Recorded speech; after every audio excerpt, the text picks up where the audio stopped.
Welcome to the Storypowers Podcast, the show about the power of stories, the people who tell them, and why you should be doing it too.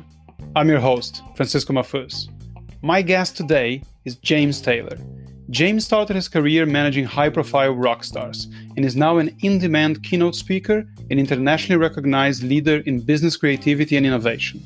For over 20 years, he's been advising companies like Apple, Sony, Johnson & Johnson, and Toyota on how to build innovative organizations, unlock creative potential, and increase productivity. His first book, SuperCreativity, Augmenting Human Creativity in the Age of Artificial Intelligence, comes out this year. If that wasn't enough, he also hosts 2 podcasts, 3 international summits, and helps speakers launch and develop their careers. Who said that men can't multitask? Ladies and gentlemen, James Taylor. James, welcome to the show. Thank you so much. Thank you so much for having me on the show today. It's an absolute pleasure for us to spend a little bit of time talking. James, when I first met you, one of the first things I thought was how confusing it must have been to work in the music industry being called James Taylor. And my first thought then was, why doesn't he just use his middle name? But I understand that might not have helped, right? No, that's right. I have my name, James Taylor, and obviously there's a number of famous musicians, but the most famous is an American musician, singer-songwriter. But my middle name is Kirk, K-I-R-K. And so then you hear like James T. Kirk from Star. So I was never going to win any particular way.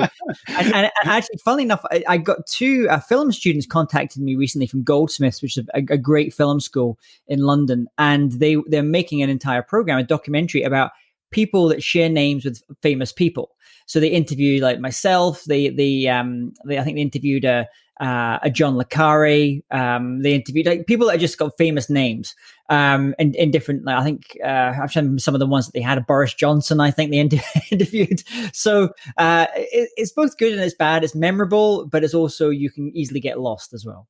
I hadn't realized when I asked that question that you are James Kirk T. Yes, exactly. Well, your parents did not make your life easier in that regard. Absolutely not. Well, as we know, that hasn't stopped, and your speaking career has been going extremely well. So I wanted to take you back and ask you about your origin story. I mean, how did you decide to become a speaker, and how did you go about getting your first gig? It was funny. The other day I was having to do a clear out of a garage, like a lot of us are probably doing just now we're having this conversation during the kind of time of lockdown. And I was going through and I found my original, almost my original accounting documents from the age of 10. So this was me getting my first paid gigs to going on stage at the age of 10. And I found it was about £30, about 40 euros or thereabouts, to go and do this. And at that point I was a musician. And so I was a 10-year-old drummer and I was getting paid to go up on stages. And the thing is, my father was a musician. My grandfather was a musician. So I come from a long line of people who are used to being on stages. And I kind of looked at that and I had kind of very fond memories of just going up there and having that impact on stage and being able to kind of work with an audience and how fun that is. But then, like for many of us, what happens is you then go to college or university and you leave and you go into the world of work. And for me, I ended up around about the age of 18. I kind of pivoted a little bit. I really enjoy business and I love the world of business and entrepreneurship. And so I decided to make a little bit of a move because I'd been on stages for 8 years at this point, and I've actually toured or traveled a lot of different countries. And I decided, what I'm going to do? I'm actually going to help other musicians get on stages and do that. And so that's kind of what I did. I moved to really being the artist manager of managing lots of different artists. And then we kind of like fast forward a little bit. Around about the year like 20, I'm trying to remember. So in 2020, so probably 2017, I had a big birthday, a birthday with a 0 on the end. And I just decided, I spent the past so many years, decades, kind of helping build artists and build their careers on stages. I thought, actually, there's something I want to say in the world. There's stories I want to tell. There's transformations I want to have happen in people. And at that point, I decided to make the transition going back on stages again. And so it almost feels like coming home. And I think I've heard you tell the story of you pitching that first gig. I think I've heard that story, and it was such a DIY type of approach to it, that I wanted to get that on the show. Do you mind sharing that? Sure. No, it's the hacker in me. You know, because before I now live in the United Kingdom, but for a while I was living in California and Silicon Valley, and one of the things that Silicon Valley teaches you is this kind of hacker, minimum viable product, lean startup type methodology. So when I decided to become a speaker, I had that in my head. I had that, okay, how I realized lots of people have built their speaking businesses in different ways, but what would a lean startup way of doing it be? And the way that a lean startup would do is you have an idea, you create the most simple, basic version of it, put it out into the market, get some type of validation, and only then do you make the kind of final thing, or really the version 1.0. So the way that I did it was I sat down and I mapped out, okay, I put together like a one-page PDF on the kind of speech that I would like to give, what the topic was, what the title was, what the description was, what the learning outcomes were. And I kind of put this document together, this one-page PDF, and I hadn't written the speech by this point. It was just an idea in my head. And then I went out there and I started pitching it. Book me for this speech. I hadn't given the speech at this point. And by various different kind of being quite fortunate, I kind of looked and found other conferences that book similar speakers to myself, or speakers at top on creativity. And I reached out to a number of them, and one of them came back and said, actually, yes, we'd be interested in you coming giving this speech. And then the second question was, what would your fee be? I had no idea. So I reached out to a good friend of mine, Frederick Haran, and I said, Frederick, any idea about what I should quote for a fee? Because I've never done a proper paid speaking gig. And he just said, just tell them that your fee is, and just pick a number. So I said, my fee is $10,000, but I'm willing to do it for whatever you paid last year's keynote speaker. And I think it maybe said my fee was $15,000. But I'm willing to pay whatever you paid last year's speakers. And I think last year they'd previously paid the speaker $10,000 US dollars. So that was my first speaking gig. So at this point, I've signed, I've done the deal to go and speak in a couple of months' time. This was actually in the Middle East, this particular gig. Still didn't have a speech, no speech. And so this is not too dissimilar from, let's say, a movie maker or a director or a screenwriter. They'll sketch out the idea and then they'll go and sell it first, and then only they'll make it. So I now had a few months in which to write a speech, kind of work the speech up, and then finally go and deliver it. So all I did is at that point, as I just reached out to a whole bunch of different organizations close to where I live, and I said to them, "Can I come and speak? I'll speak for free." But I'll only speak for 20 minutes, because at that point, I didn't even know that I could give a 60-minute speech. I just thought, maybe if I could just build it up in 20-minute segments and let's see how that goes. And went out, and the first few were pretty bad. And then they gradually get a little bit better. Then you kind of find out what the audience reacts to. Well, I can take that story. I could tell that one again. People like that one. Or it feels like that. And I would film every single presentation I gave, and I'd watch it back, and I would see the linkages and see what was weak on it. And I would change that up and switch that up. And by this process of doing like 20, 30 speeches, free speeches, just going out there and giving almost the same speech, but refining every single time, trying to improve it every single time, throwing away what doesn't work, keeping what does work, adding in new things. And by the end of those few months, I'd basically created a 60-minute speech, which I then went on to go and deliver. And it looked like I'd obviously been giving this speech all of my life. But that wasn't really the case. So you just kind of have to put something out into the world, test it, see what kind of response you get back, and then think, okay, how can I now make this? And I just had enough stupidity or confidence, depending on how you look at it, to know that I could, somewhere in me, I could create that speech. Did you have stage speaking experience before that? Well, I've been on stages a lot, obviously, as a musician. So I was very, very comfortable on stages. So that was okay. I produced events, live events, and kind of mini conferences and things. So I kind of knew from that side as well. in terms of going up and giving presentations, the only kind of things I'd really done was I previously involved in standing for Parliament in the UK, and that's a very different style of speaking. So you're fundamentally you're going there to persuade. You're given 20 minutes on a stage. There's you and your 2 or 3 competitors who are also trying to get that seat. And you go up. And then what that really taught me was not so much about how to structure a speech, because it's very different giving a speech where you're just looking to persuade as opposed to a speech where you're looking to kind of inspire and educate and entertain. But what it did teach me is how to do Q&A. Because if you think about it, if you go in like every single week for months, you go into rooms of hundreds of people, and pretty much 95%, 99% of the people hate you. Okay. So and they want to see you fail, and they want to trip you up, and they want to see you make a fool of yourself.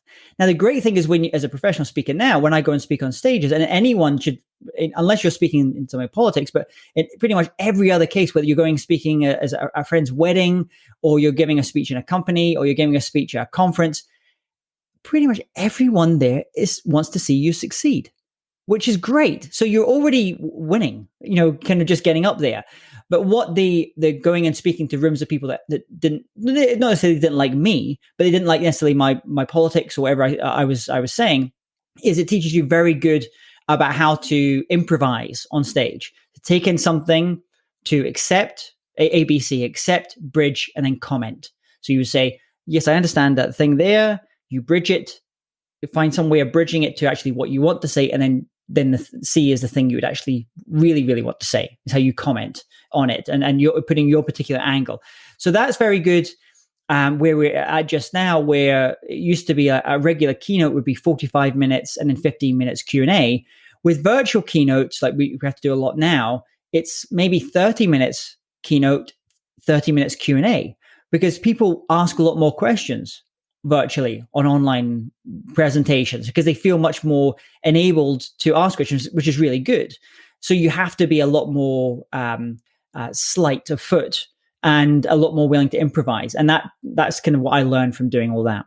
Yeah, I found that I like Q&As. I think a lot of people, I don't know if the people hate them, or perhaps because they just don't feel prepared for whatever an audience can throw at them. But I tend to find that the Q&A is the easiest version of speaking, because it involves, obviously involves preparation, but you can only prepare it so much. Yeah. Right? There's only, you know your stuff or you don't know your stuff. But apart from that, that should be the case regardless of what you're going to do. But what you don't have to worry about is you don't have to worry about, okay, well, how do I fill this next 45 minutes or an hour with all this interesting content? Well, people are going to ask me stuff, and if I know what I'm talking about, I should be able to respond to them. So, I personally am quite like the Q&A format. I think that the interesting thing, if when you have to go up on stage, if you're giving a speech, you're only really talking about 0.01% of what you know on a topic on that particular. If you really know your topic, I speak on creativity, so. I've got not hundreds, but nearly hundreds books on that one topic. And I think about this all the time. So when I go up and give a speech, I might give a speech for 30 minutes on one tiny little bit of that topic.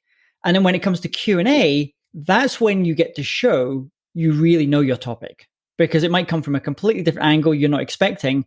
And that's when you get to know where someone's an expert on something, because they'll say, they can suddenly go deep. All that stuff that they put to the back of their mind, they can pull on that. And also, actually, a good, I've seen this happen a number of times. I don't think people should feel bad about doing this, is if you get asked a question and you feel it's outside of your domain of expertise, and you feel that you can't really give a good answer to it, it's okay to say, I don't know. I don't know the answer. That's an interesting question. I don't know the answer to that question. You've made me think about that question.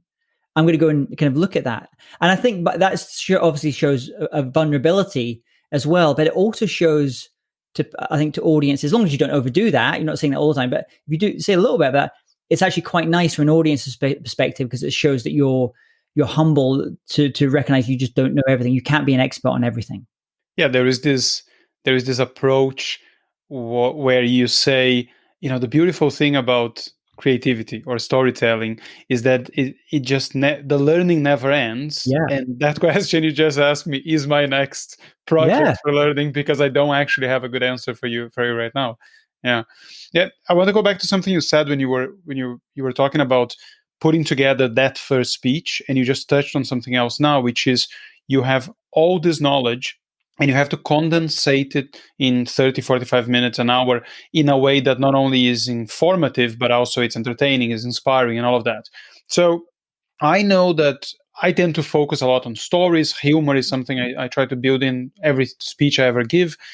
And I know you have said, I think this is from your speaker highlight reel, that you think visuals are a key component of talks. And I think your line was, the visuals are what people remember. Yeah. That to me was counterintuitive. So I just wanted to pick your brain of why you think that and how do you actually use it. Yeah, I mean, because if we think about storytelling, there's auditory storytelling, and then there's visual storytelling as well. And I just learned this from having seen speakers over the years. And if I really think about like those speakers who, if I close my eyes, I can remember what they said. And there was one speaker in particular on my topic of creativity, Edward de Bono. And he would talk, and there was no fireworks. He wasn't a Tony Robbins style of speaker jumping around the stage or anything. But he would have, I don't know if you remember, overhead projectors, like the acetates with the pens. Yeah. Yeah. So his whole thing was like, he would just like he would be seated during his presentation, and he would sit and write little doodles and little diagrams on the overhead projector, which projected onto the big screens behind it. And if I close my eyes today, I can still remember those images. Now, obviously, that is if you're a more visual learner, which many people are. I find the majority of people are visual learners. So that's why I say, for some people, they can hear that story and they can inhabit that, or they'll feel something, and they've got that kinesthetic memory. Or for the vast majority, I like 75%, I've always felt that it's a visual thing. So I have to be very conscious of what visuals I'm kind of putting up there. So that's why the visual thing is quite important to me. I'm always thinking from a visual standpoint. I can structure ideas very well visually, and then I would automatically then go into the words after that. But I need to kind of see it in my head. It's an interesting counterpoint to what I've come across many times, and this is something I might have gotten from Kendra Hall, who, as you know, is one of the top, if not the top speaker on storytelling at the moment, which is that she argues that whenever you're telling a story, the last thing you should do is put up an image of what you're saying, if what you're saying is something that the audience could relate to. So I think the example she gives, I think in her book, is that when she talks about her perfect, the house of her dreams, and she says, when I say the house of my dreams, you are now picturing the house of your dreams. So if I put up a picture of mine there, your brain is going to go, well, hold on, that's not what I was picturing. Mine wouldn't look like that. Mine would have, less floors, a pool, whatever, a different color. What she says is, when you do that, you've now taken the capacity of the audience to co-create the story with you and imagine it the way that makes sense for them. And again, obviously, that doesn't mean that visuals are not going to work in a speech. Obviously, they do work. But I find it interesting that when it's a story, the argument, and I've seen it from other people other than her, is let people create the visual in their own minds instead of giving it to them already. No, I mean, I think that is absolutely valid. I think where, something like that, I'm thinking of just now, if I go and speak in Saudi Arabia, or if I speak in the UAE and I'm speaking to Emiratis, for example, unlike if I was speaking in Europe or my home country of the UK, the idea of a great holiday, like a vacation for most people here, is a beach, sandy beach, golden sandy beach, clear blue ocean. That's kind of ideal. When I go and speak sometimes in the Middle East, when I talk about, imagine that place where you feel fully free, I'll put almost like skiing type places, because I know a lot of my Emirati friends, that's their ideal of that kind of time, because it's almost the opposite. We love the opposite of what we don't have. Like, so if you grow up in a really cold country, you like warm things. If you warm country, you like cooler places or mountains. So I think, yes, Kendra's right in that standpoint. And obviously you see great novelists doing that. I'm reading a book just now, and I actually watched the film first before I read the book. So when I'm reading that book now, I kind of don't have to work as hard because I've got the images of those actors that play those characters. Now, if I'd read the book first and then watched, the film, I would have a completely different sense of that as well. So I think there's some things where you actually want your audience to work hard, use their brains, but then there's also times I think you want to make it easy for your audiences as well, and you don't want to make them work too hard. I mean, you want to treat always audiences like they're the smart people that they are, but at the same time, we have this kind of reptilian brain that people make decisions in a very deep part of their evolution, so that you can play with that as well as a storyteller. Yeah, and it's the point you raised about the cultural side of it is a very interesting one, because for anyone who uses a lot of visuals, it must be a bit of a landmine when you're getting started, if you're speaking all over the world, to figure out what images are the correct ones to be using, in the Middle East. And then if you go to Asia, I mean, surely whatever we understand as almost anything, behavior alone, what's appropriate, what's not. I mean, this is something, I've never spoken outside of Europe. And the one thing I'm terrified about is trying to be funny in places like Asia. I mean, I mean, and it's difficult because, I mean, I think humor, I'm not an expert on kind of humor on stage.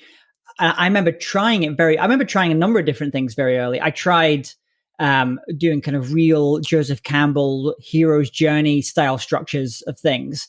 And for me, it just felt too egocentric for me. Because then I switched up. Okay, let's place the hero as the audience member. Let's place them as the hero.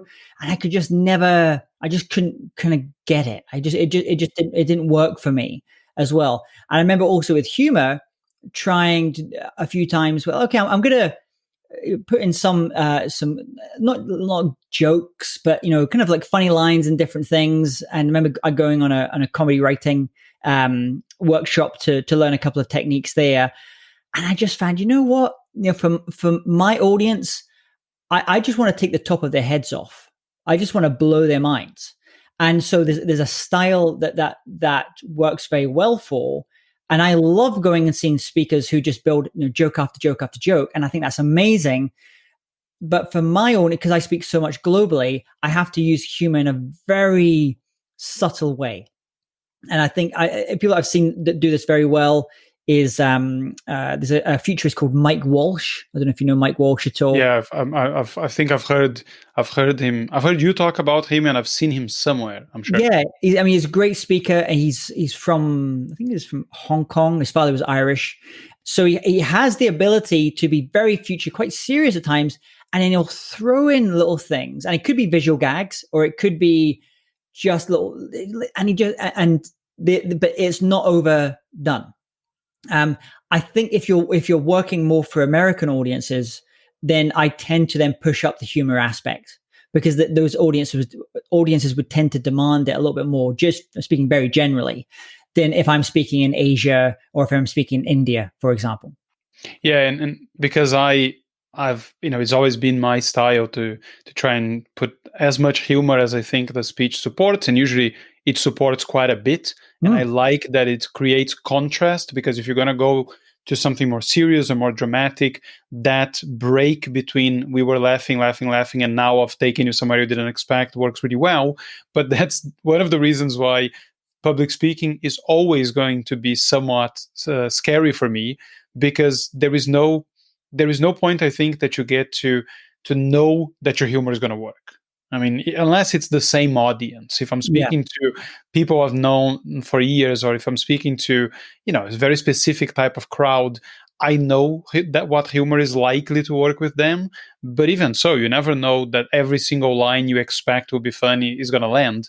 So to me, that's always, it's part of the thrill of it, is figuring out what works and what doesn't. And it's very often not what you expect. Yeah, I'll often have in the start of the first few minutes of a speech, I will try a line or I will try something simply for the reason I want to be able to take the temperature of the room. How far can I push this? How much do I want to use humor? Because frankly, my own personal humor, the humor I enjoy, uses a lot of puns, a lot of play on language. That's because, in Britain, we tend to use a lot of that type of humor. But if you're speaking to an audience where 95% of the people in the audience, English isn't their first language, you're going to go completely over a lot of people's heads. So it's not going to work as well for that audience. So I think there's times I'll throw things out into the audience like, okay, this audience, they get kind of like big movements, like quite large kind of humorous things, or this audience is more subtle. They like, there's one speaker I remember talking to a while ago. She's a former fighter pilot, and the way that she uses humor is very nice. She will use humor whenever she's talking about a client that she's worked for, where she's done something or she's created some transformation for the client in some way. It's very easy to be boastful in that situation. I worked for, Apple, and we did this amazing thing. Da, da, da, da. So what she does is every time that she mentions a story where she's talking about success or results that she's delivered for a client or a company, she will always make fun of herself slightly. So she will say, I remember going to this presentation, and just up there, I suddenly realized, oh my, I had a ladder in my tights, or I hadn't some, or she'll just say something kind of, it makes fun of herself. But at the same time, she's also knows that she's placing the story of, oh, you work with Apple, or you work with such and such. So it's quite a clever way of doing it. Or in this politically charged times we live in, self-deprecation is perhaps the only safe form of humor. There's too many landmines out there. And it's interesting that you say about taking the temperature of the room, because one thing I've evolved with using humor, and it's something that I hadn't necessarily thought of it that way until a good friend of mine who does a lot of silent humor, you know him, Michael Goulet. What he told me is that the problem with using humor right at the start, because ideally I want to get a laugh right at the start, is the context. If people are expecting you to be funny, that tends to be fine, assuming that the humor is good. But if people are not expecting you to be funny, they might just miss a joke, or they might miss what you're trying to do there because they don't know to expect it. So you're going to say something and they're going to go, but is this funny? Is this meant to be serious? So I had this line. It's very uncommon that I do many dramatic speeches, right? But I used this line a while back in my Toastmasters club, and the line was, and so with the straightest face I could muster, I said a few days ago, my wife said the scariest words I'd ever heard. Francisco, I'm pregnant again. And the room burst out laughing. And, it was a serious speech about, my misgivings as a parent. And they just assumed that I'm going to try and be funny, and they were just laughing their heads off. And the opposite happens as well, is people don't know that you're going to be funny, and you say that and they go, oh, yeah, no, that sounds like you're really scared about that.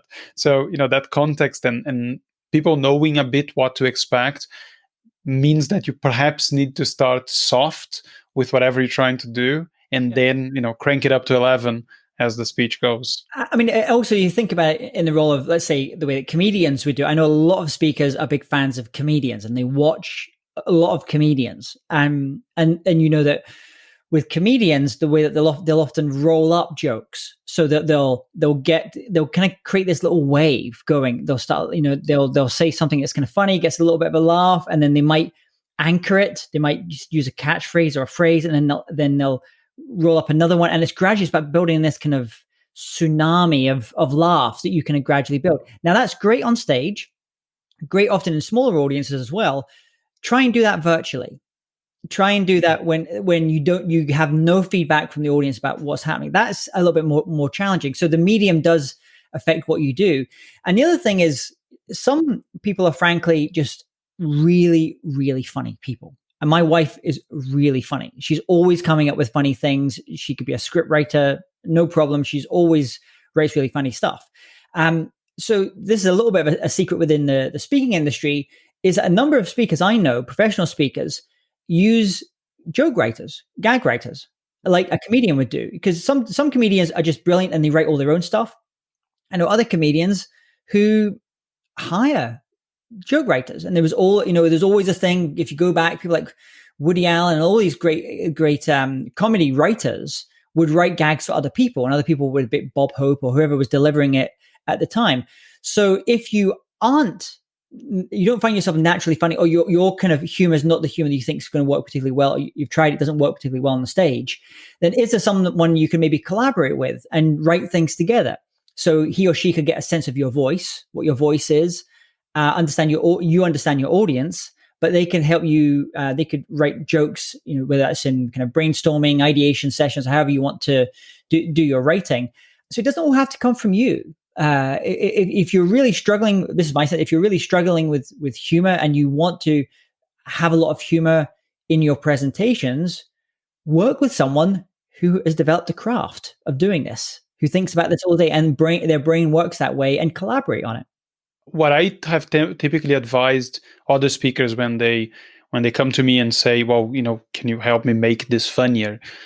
My first port of call is always say, well, you don't have to write the material. You just need to find the material. So quotes tend to work very well. I mean, it's actually very easy to find funny quotes about whatever subject you want now that there is Google. And I tend to say to people, when I open with something funny, but don't trust your ability to write it, just Google whatever subject you're talking about and funny quotes.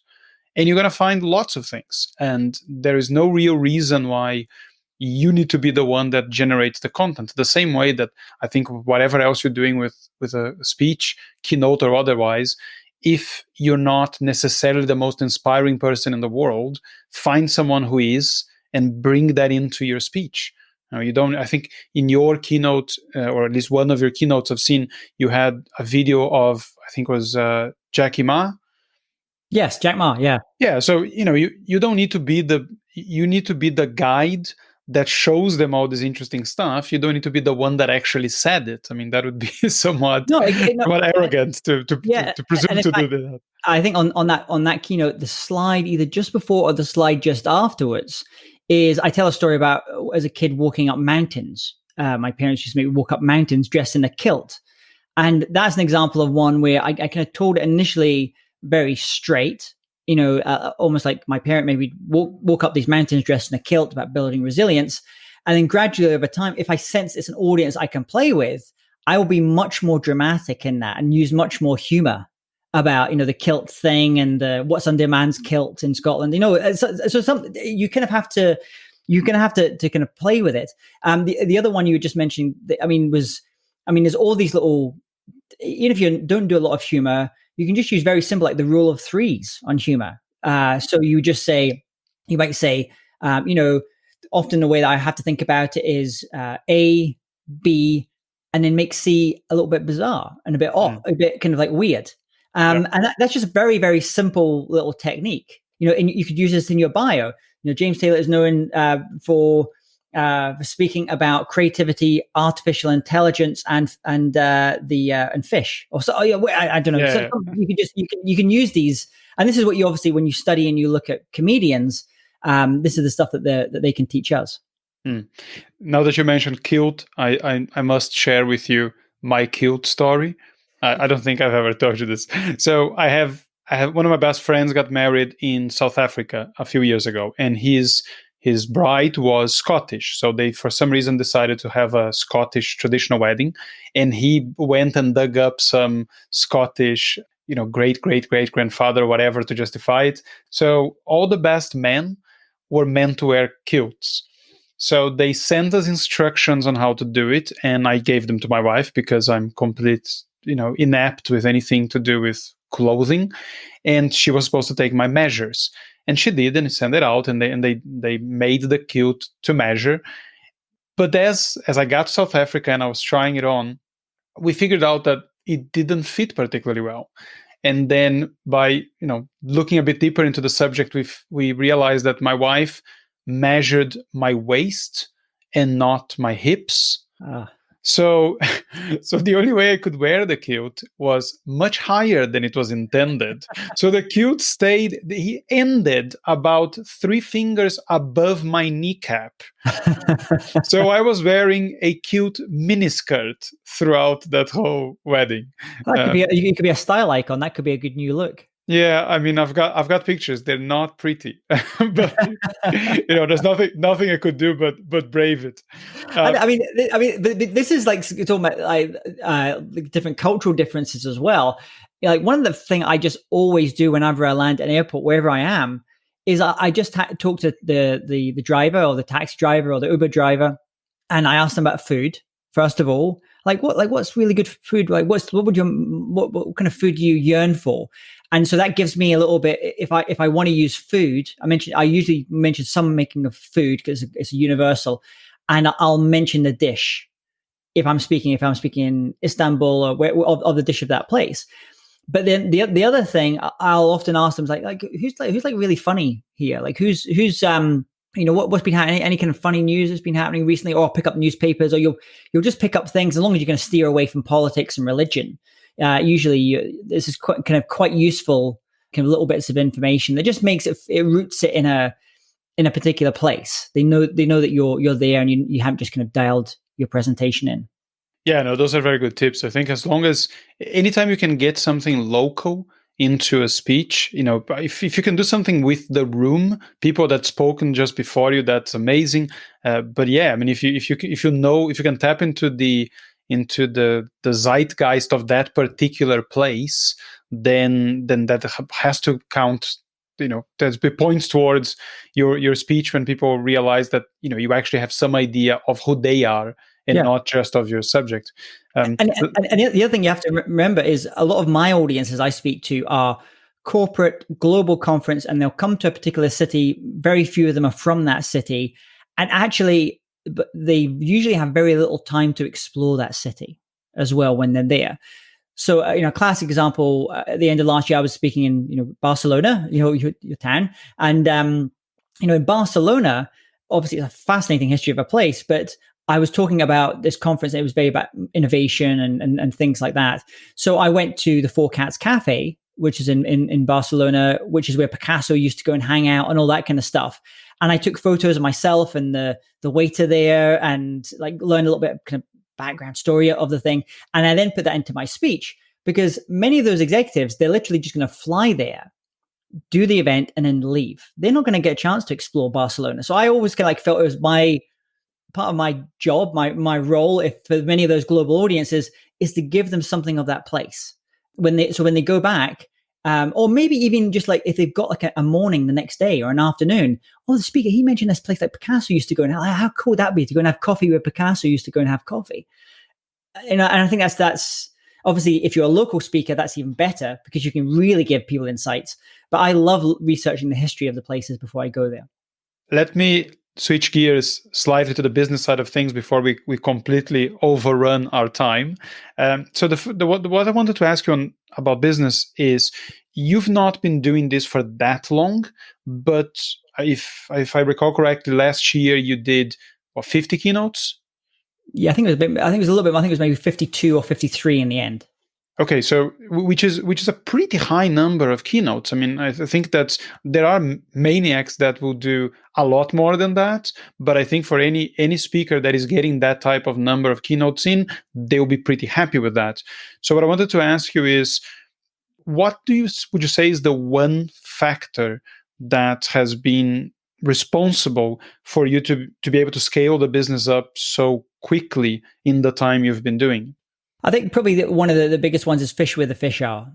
So it'd be very easy. A lot of people get started, and if you think like a marketing funnel, like where you get awareness at the top, then you try and get interest, and then you get desire, then you get actually people to book you for things.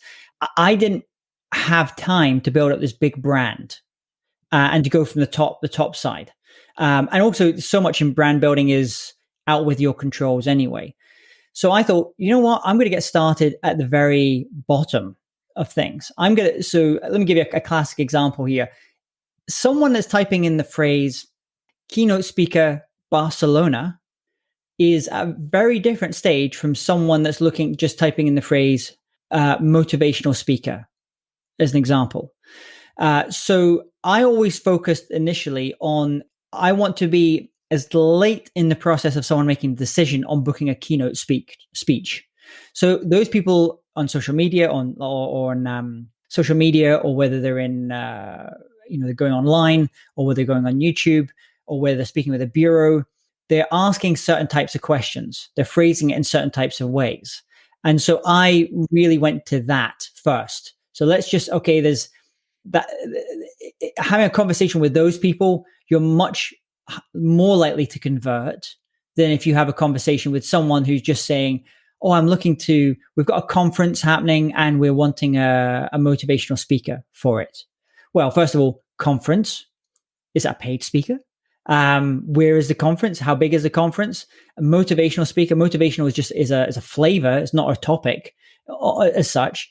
So if I find someone that's looking for innovation, keynote speaker, Amsterdam, I want to be there. I want them to find me there, because that's a completely different conversation you can have. So I just invested a lot of time, resources in thinking, how can I own that place and be there? And for some people, it's just, you're trying to build relationships with bureaus, because people are having conversations with bureaus, have money, and they're looking to buy speakers. Whereas someone that's just kind of searching more randomly, often they won't. Yeah, there is something about the graft, or the bare bones approach to getting booked to speak, that is, I think, something that a lot of people just have no real idea about. I remember listening to the stories of many different speakers and how they got started, and they all start sounding the same after a while, because a lot of them will say, I was contacting a lot of bureaus, of conferences, or whatever, but in most cases I don't think it ever involved, oh, I built this massive brand online and then I tried selling myself as a speaker. It was almost always, start from the bottom up, contact a lot of people, get yourself visible in the right places, but it was usually a very bottom up approach. I'm sure there's plenty of people whose career is be well known in your field, then do a TED talk, and then get launched as a speaker. But I think the most people in the circuit seem to be a very bottom up approach, perhaps not as coordinated and thought out from a technical point of view as yours seems to have been, but the top down approach doesn't seem to be common for anyone who's not a celebrity in their own right. At least that seems to be my impression. Yeah, I mean, they're very different types of. Even when we talk about speakers, we have what we call more like keynote speakers, like myself, and we're usually getting brought in by a company or an association and getting paid to come and give a speech. We're not selling anything on the stage. We're just inspiring, educating, entertaining. And then there's those platform speakers who are going on stages. They're probably speaking more than me, but they're selling from the stage, or they're looking to you to buy their program or do something. And those folks tend to be much more marketing driven, whereas the keynote speakers are more sales driven. So it's just different parts in the funnel. I'm not saying that the one is better than the other. In fact, I could easily argue that the top earning speakers in the world are platform speakers, not keynote speakers. Keynote speakers, we're a little bit of this kind of small grouping, I guess. The majority of the highest earning speakers in the world, I would class them as platform speakers, whether it's your Tony Robbins, for example, or it could be a Jack Canfield, or there's so many. Really, speaking for them is about getting people into their products and into their services, and they're brilliant at it and they're fantastic at it. But that's not the kind of speaking that I ever wanted to do, because it's a completely different skill to do that. It's a selling, a real selling from the stage and being able to make people do things. And I just never felt comfortable with doing that. Yeah, I've been to one of those events before, and having done a lot in sales in my life, and to some extent still doing so, because most of the things I talk about will have they will have a sales angle to them, which is a lot of how you apply storytelling in the corporate world. But yeah, that didn't feel particularly great to me. The thing that I imagine helps them is that they're not the ones typically doing it. And I was in a Tony Robbins event, and he's amazing. I mean, it was 3 hours long. It was his presentation, which I know for him is is a quick one. Yeah, and it was incredible. And we were dancing throughout, and we were emotional. Great. Then he gets off the stage, and some random guy goes up there and sells in the way that probably no one has sold anything since the 1980s. To me, it was always just strange that that would still be the approach to selling those products from someone who's clearly so much more persuasive in his own right. But obviously it works for him. So I guess that there is that. Yeah, it's a completely different model, and if that is your space and you love that, especially in the world of personal development, then that's kind of the established model. Most of the people I speak to, they're executives of global companies, and if you were to try and sell them something in that kind of way, it would just feel weird, frankly, and it just wouldn't align with what they're trying to do as companies. And also, I think we're going through another stage again in terms of a certain level of ethics, in terms of how things are done. More generally, and this is because the millennials are really pushing this as well, I think things are going to take another move. So for example, it's not uncommon now that I'm talking with clients and they're asking me, which philanthropy do I do? What organizations do I support? Do I fund? Things like that. Now, in my case, I'm big into animal welfare and animal rights. And so that's my thing. But that's a very different conversation you'd have been had 10 years ago with often buyers, because many of the buyers now are younger and they really want to know, what is your purpose? What more kind of purpose driven? Are you missing the stage just yet? Am I missing the stage? No, not necessarily missing. I'm missing the travel, and I love, I mean, this is the thing about this job, this profession that we get to do as speakers, is we get to go to amazing places and meet incredible audiences. And I know some speakers. I know a friend of mine is a speaker based in Las Vegas. He doesn't speak outside of Las Vegas. There's enough work in Las Vegas. He can happily just every night go home. And that's what he's engineered and that's set up. And he's very successful at that. For me, that would drive me completely insane. I love going to different places, meeting, trying different foods, seeing the history of the place. I love that. That's the bit that I'm missing. I'm not necessarily missing jumping onto the stages at the moment. It doesn't feed my ego or anything to get up on the stage and have 500 people, applauding. That's never been a big driver for me.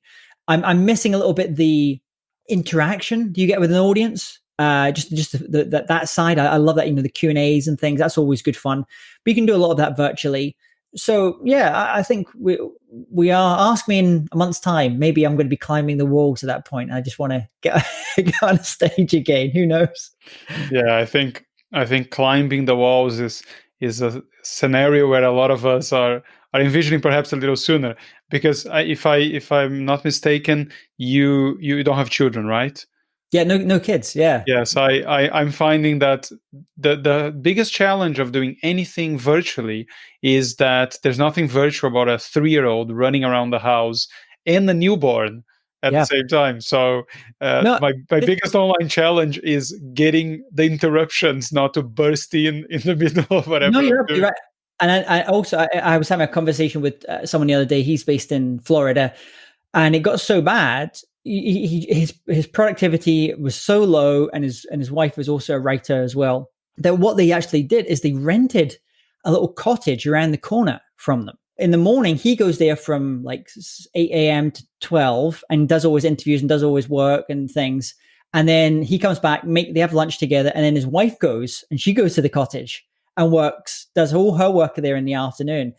And that way it's allowed them not to, be able to get stuff done and spend time with the family. But yeah, it's very, I can imagine it's a real struggle with noise. And I'm seeing all of my speaker friends suddenly have to create home studios, and some of them love technology and are really geeky and are totally geeking out on this and talking about different types of cameras, and others just can't wait till they can get back on a stage again. Yes, I think I fit into that latter camp, particularly because I'm not a very technical person.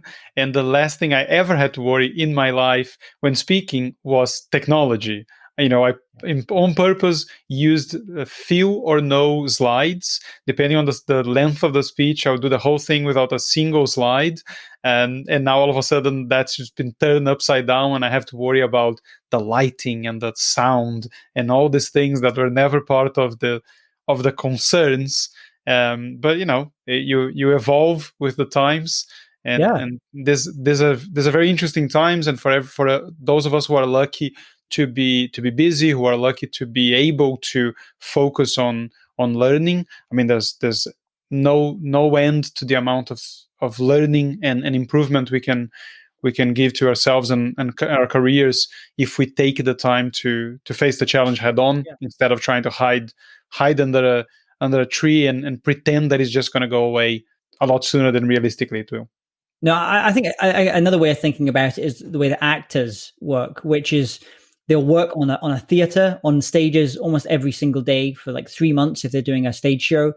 And then they'll go and work on a movie where they're frankly sitting around in their RVs all day until they get that one thing. They have to go and do like one line, and then they go back and they're hanging about bored. Or people that do TV, which almost feels like a day job. They go there in the morning, leave at 3 p.m, and so these are all different ways of an actor, doing their craft and sharing their craft. And I think as speakers, that's what we're going to find. There's going to be times where we're going to be traveling a lot on the road. There's going to be times where we're going to be at home doing virtual, and times we're going to be creating online programs, online courses, coaching, or whatever as well. They're just different mediums, and you might have a preference for one. An actor might prefer theater as opposed to film, but each of them they can feed off each other if you can do them well together. James, it sounds like we could talk for hours, but I can hear the aforementioned 3-year-old about to burst into my room. So before I forget, let me ask, where can people find you? So if they're interested on my speaker side, they just go to jamestaylor.me if they're interested in creativity and things like that. And if they're interested in learning about how to become a speaker or public speaking or speaker training, speaker business training, go to speakersu.com. That's speakersu.com. Perfect. And thank you very much for your time. It was good. It was good catching up. And I hope that the next time, well, maybe not the next time, but soon we can actually do this in person, as we were meant to do a month ago and couldn't. Absolutely. Take care of yourself, Francisco. Thank you so much for having me on the show today. All right, everybody. Thanks for listening in. Take care of yourselves. And until next time.